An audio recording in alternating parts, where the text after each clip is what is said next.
I suggested that in many dimensions, economic, diplomatic, industrial, cyber, covert, overt, many different vectors to encourage the ultimate collapse that will happen. This regime is just like the Soviet Union. Just, I don't know if the year right now is 1986 or 1956, but there's a lot that we can do to help accelerate that collapse, not through war. A war expected to last weeks is now being measured in years. In this tense exchange, Piers Morgan challenges former Prime Minister Naftali Bennett on the biggest question surrounding the conflict with Iran. Is there actually a plan to win? As timelines shift and tensions rise, the debate quickly turns into a heated clash over strategy, consequences, and what happens next. Let's watch the clip info. I will give you my thoughts towards the end. Many people think that this Iran war is turning into a fiasco, that it was ill-conceived at the start, that there was no proper game plan that had been established, no real mission stated with any clarity, that the goalposts have repeatedly changed, and that all the pressure came from Benjamin Netanyahu and the Israeli government on Donald Trump to join this war, and that they laid out, according to the New York Times, a plan of taking out the Ayatollah and his top people, and then the IRGC would collapse from within, the people would rise up, they'd all be too distracted to concern themselves with the Strait of Hormuz. Now, only the first part of that has happened. Given where we are with this war, nearly 10 weeks in, I mean, are you optimistic about the way it's going? Do you feel good about this? Well, I think it was necessary, and I want to explain why. The alternative was to not act. And Iran was in the process of creating a shield which would prevent any future attack. The shield was by moving nuclear material underground and by producing such a big amount of ballistic missiles that it would deem Iran unattackable. And once it would reach that zone of immunity, then it would race forward towards a nuclear weapon. We had to act before we'd lose the ability to act, and that's what we did. Right, but as I'm looking at this, and I was saying this from day one, if the objective is to make sure that Iran can't have a nuclear weapon, then at some stage you have to get the enriched uranium. Benjamin Netanyahu, in this CBS interview overnight, said, we've got to go in and take it out. But he hasn't explained how that's going to happen. No military expert thinks that's possible without boots on the ground. That would be a dramatic escalation of an already bogged down war, which President Trump may have no appetite for politically, never mind anything else. How are you going to get the enriched uranium? Well, I think there's a few things that need to be done. The enriched uranium is one of them, and dismantling the nuclear program is another. And the third is putting a cap on the ballistic missile production. And what I would urge you and your viewers to imagine what the Middle East would look like. Now we've seen what Iran can do and wants to do, but it's an Iran that doesn't have a nuclear umbrella. Imagine the same Iran with a nuclear umbrella. So my point is, it's not easy. It's not easy, first and foremost, for us. We're the ones who have been on the recipient end of all these ballistic missiles, not only, also UAE and other friends in the Middle East. But the alternative is much worse. So we're not in a choice between great and terrible. We're in a choice between very difficult and worse. And we chose the very difficult path. Right, but some would say that this is going, if you're in the Iranian regime, this is going quite well for them in the sense that, yes, they've taken a pounding on their military capability. That is undeniable. But that actually, by controlling the Strait of Hormuz, they've now established a asymmetric war in which they have all the cards. And by also attacking their Gulf state neighbors in the way that they have showed there that it's a different war they can be waging that doesn't involve direct engagement with the Americans or the Israelis. So if you're the Iranians, why would you do any kind of deal that means you surrender any control of the Strait of Hormuz? And why would you give up voluntarily your enriched uranium or nuclear program? That's the bit I can't work out how you're going to make that happen if they conclude we don't need to do it. Well, my analysis is different. I think Iran exposed its true colors.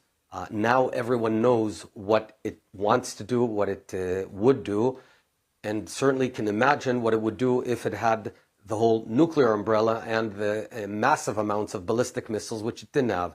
Now it had several thousand. Imagine it had 30,000 ballistic missiles, including intercontinental ones. So now we all see Iran for what it is. And to be fair, Iran has taken a huge hit. Its economy is really gone. Infrastructure. This regime, Piers, I believe, will not survive in the long haul. Now, I can't point and tell you it'll take 3 months or 3 years, but it's such a rotten, corrupt, incompetent regime, despised by its own people, old, and this whole structure is going to collapse. And what we can do, even if it doesn't happen right now, throughout the next few years, not unlike the Soviet Union of the late 80s, we can encourage that collapse. So a new, better sort of regime comes there, hopefully a free one that doesn't kill 30,000 of its own people just for demonstrating. But we had, guarantees from President Trump, this will be all over in 2 to 3 weeks. Then it was 6 weeks. Now you're talking a few years to effect any kind of regime change. The goalposts, like I say, have been changing Piers, quite I'm not dramatically. suggesting. I didn't suggest that we continue the war for a few years. I suggested that in many dimensions, economic, diplomatic, industrial, cyber, covert, overt, many different vectors to encourage the ultimate collapse that will happen. This regime is just like the Soviet Union. I don't know if the year right now is 1986 or 1956, but there's a lot that we can do to help accelerate that collapse, not through war, not only through kinetic means, there's many other means. What if this war's had the opposite effect? What if it's hardened Iranian public opinion so that more of them now support the regime because they've seen bombing raids that have killed their loved ones, for example, which is inevitable in war? And what if the IRGC have looked at what's happened with the Strait of Hormuz and realised that at any moment they choose, they can strangle the global energy market. And at any moment, they can also attack their Gulf state neighbours and cause them enormous economic damage. I mean, you talk about the economic damage for Iran, but what about the economic damage to the Gulf states around Iran? And what about the economic damage to the US economy, which is now causing Donald Trump in the run-up to the midterm elections enormous political damage? The damage is not just being done to Iran here. And as someone I heard yesterday, I think on Fareed Zakaria was saying, if you're the Iranian regime, just surviving is victory. And actually, they'd be quite happy stringing this out as long as possible because they know Donald Trump's on a ticking clock here, because otherwise, politically, it could be disastrous, whereas Israel is not. So could you see a situation where the Americans pull out of this war and leave you guys to it? Well, you asked a bunch of questions there. First of all, I would say that Iran cannot sustain this forever. It's taken a huge hit. It can't pay its own salaries to its whole apparatus of terror and corruption. They also have tremendous pressure on them. Secondly, wars are bad. By no means do I want to give an impression that this is great and we love it. No, wars are bad and it's best to end wars. But there's just one thing worse, is having a nuclear Iran conducting the same actions, and then we lose all leverage. So it's between alternatives over here. I can say that this war will also create new alliances in the Middle East now that everyone has seen Iran for what it is, and Israel will be a major factor here. Now, regarding American policy, that's really up for America to decide what's right for it. In many cases, we have shared interests, but in some cases, it's different. For example, from Israel's perspective, Iran is an existential threat. From America's perspective, it's a strategic threat. And that's different, and we respect that. So we're going to work together with our friends in America and see what we can do to bring a good end to all of this. But are you of the view, and are most Israelis of the view, this can only be a victory if you do remove the enriched uranium. That's a necessary condition. It's not sufficient. Removing the enriched uranium is vital, but it's not enough. If they continue producing new uranium, it's worthless. If they go out and build 30,000 ballistic missiles and then 5 years from now they're unattackable, unassailable, that's also very bad. So taking out the enriched uranium is important, but it's not the only important thing. But presumably then you're going to have to restart military offensive against the Iranians if they won't voluntarily give up their nuclear aspirations and their enriched uranium. The only alternative, if victory is that they have no longer got them, is to recommence a military offensive, right?